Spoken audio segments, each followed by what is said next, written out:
नमस्ते मंडळी, welcome back to my new blog video. हे बघा, मी गव्हाच्या शेंगाची भाजी बनवणार आहे सुकी। ते नक्कीच बघून घ्या। याला आता मी कापणार आहे, स्वच्छ पाण्याने धुणार आहे आणि त्याची मी सगळी रेसिपी ब्लॉग मध्ये टाकणार आहे। नक्कीच व्हिडिओ बघा आणि आई वडिलांची काळजी नक्कीच घ्या। बाय। हे बघा, मी फोडणीला काय काय टाकले, कढीपत्ता, मिरची, लसूण आणि कांदा आणि मोहरी टाकते आता। हे बघा, आता तेल टाकणार आहे। तेल झालं की मग मीठ टाकणार आहे।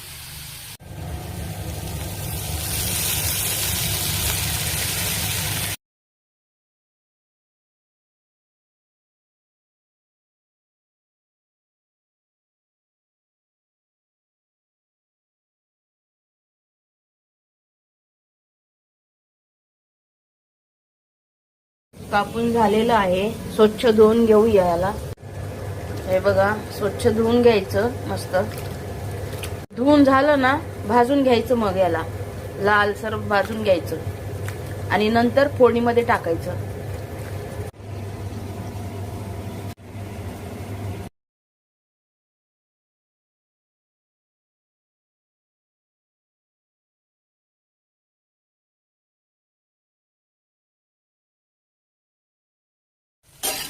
शेंगा भाजत आहेत बघा, लालसर भाजायचं।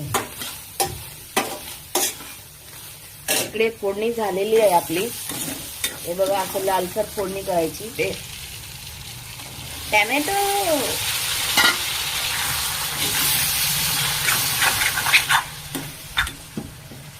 गॅस स्लो केलाय मी। बघा मंडळी, असं लाल भाजून घ्यायचं। हे बघा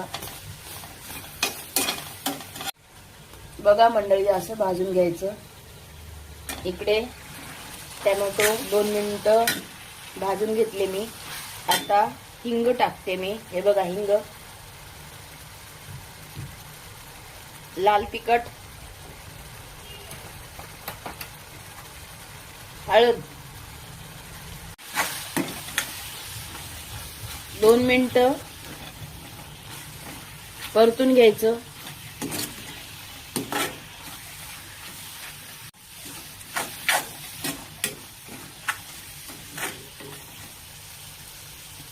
पाच मिनिटं झाकून शिजून द्यायचं, तेल सुटूस तर। टॅमॅटो शिजतात मग आपले, नंतर गवार टाकायची। बघा मंडळी, टॅमॅटो शिजलेले आहेत।